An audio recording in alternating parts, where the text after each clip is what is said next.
বেলায়েতের wicket দিয়ে match জিতে series জিতে আসলে বাংলাদেশের ক্রিকেটের উন্নয়ন সম্ভব না।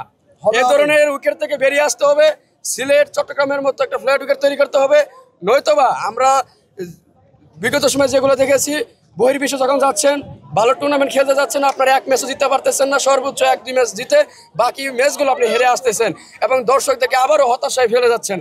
আমরা ক্রিকেট বোর্ডকে বলতে চাই এরকম পোচা উইকেটে এরকম ধান খেটে উইকেটে ম্যাচ জিতে কোনো ধরনের লাভ নেই। এরকম 179 রানে জিতবেন, আলটিমেটলি বাংলাদেশের ক্রিকেট উন্নয়নের দিকে যেতে পারবেন না। আপনি আফগানিস্তান দেখেন অনেক উপরে যাচ্ছে, কাজে ভালো উইকেট তৈরি করুন, প্লেয়ারদের উইকনেসগুলো ধরা পড়ুক।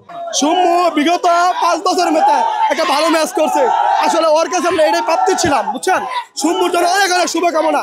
আমরা চাই টি-20-তে তাকে নেওয়া হোক, সে যাতে ভালো পারফরমেন্স করতে পারে। অনেকদিন পর আমরা 300 রানের সুই করে ফেলছি, যাই হোক অনেক ভালো লাগছে। খেলোয়াড় অনেক ভুলবাদী হবে, এটা স্বাভাবিক। যাই হোক আমাদের হৃদয় সবসময় বাংলাদেশ আছে, থাকবে, সবসময় থাকবে।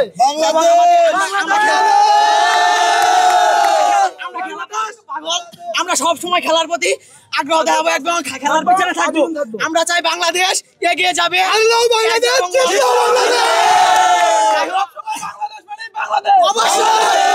বাংলাদেশের খেলা আছে আরো, আমরা চাইতেছি সরাসরি কোয়ালিফাই করার জন্য 2027 সালের জন্য।